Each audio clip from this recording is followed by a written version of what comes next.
Hello everyone, कैसे हैं आप सब। मुझे तो आप सब जानते ही होंगे और आप ये भी जानते होंगे कि आज क्या है।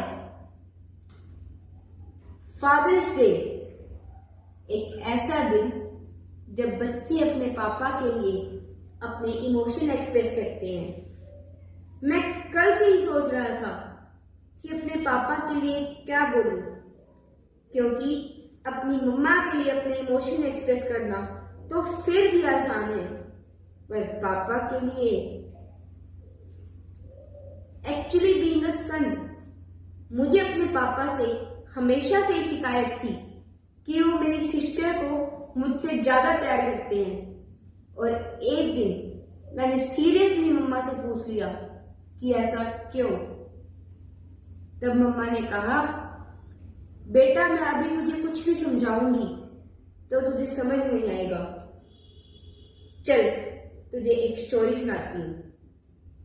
और वो स्टोरी कुछ ऐसी थी। कान्हा और अवनी दो भाई बहन थे। एक शाम जब अवनी का बर्थडे था तो पापा उसे बहुत प्यार कर रहे थे। उसके लिए केक लाना, उसकी पसंद की डेकोरेशन करवाना, उसे न्यू साइकिल गिफ्ट करना और बार बार उसे गले लगाकर ये कहना कि तू तो मेरी परी है। और ये सब कान्हा एक कोने में बैठा देख रहा था और मन ही मन गुस्सा कर रहा था कि पापा मुझे तो कभी इतना पैम्पर नहीं करते। अगले दिन कान्हा को हॉस्टल के लिए निकलना था, तो रात को पापा ने उससे पूछा, बेटा पैकिंग हो गई, पैसे वैसे सब ठीक से रख लिए। तब कान्हा ने सोचा कि पापा को मेरे जाने का बिल्कुल भी दुख नहीं है, तभी तो मुझे पैम्पर नहीं कर रहे। रात को जब कान्हा की आंख खुली तब उसने देखा कि जिस कमरे में उसने अपना सामान रखा हुआ है उस कमरे की लाइट ऑन थी। अब उसने धीरे से जाकर गेट खोलकर छुप के देखा। वहां उसके पापा उसके फेवरेट शूज खुद साफ कर रहे थे और एक पेपर पर शहर के सभी डॉक्टर, इलेक्ट्रीशियन और होटल्स के नंबर लिख रहे थे। इतना ही नहीं, सर दर्द, पेट दर्द और बुखार की सभी इमरजेंसी दवाइयां एक किट में पैक कर रहे थे। और एक पेपर पर लिखा,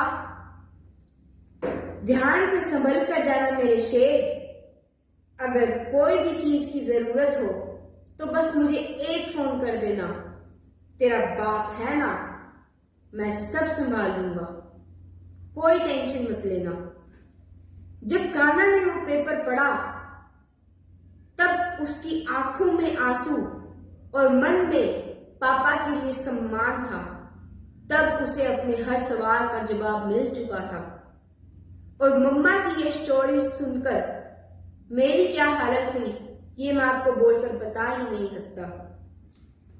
मैं ये समझ गया कि पापा मेरी सिस्टर के आगे तो सॉफ्ट हो सकते हैं पर मेरे आगे नहीं, क्योंकि पापा मुझे दुनिया में सबसे स्ट्रगल करने की लिए स्ट्रॉन्ग बनाना चाहते हैं। तब अब मुझे समझ आया कि पापा ने मुझे कभी आई लव यू नहीं कहा, लेकिन मेरे लाइफ के इस सफर को आसान बनाने के लिए पापा हर समय दिन में तन से और रात को मन से मेहनत करते हैं। सो थैंक यू पापा फॉर एवरीथिंग। Thank you.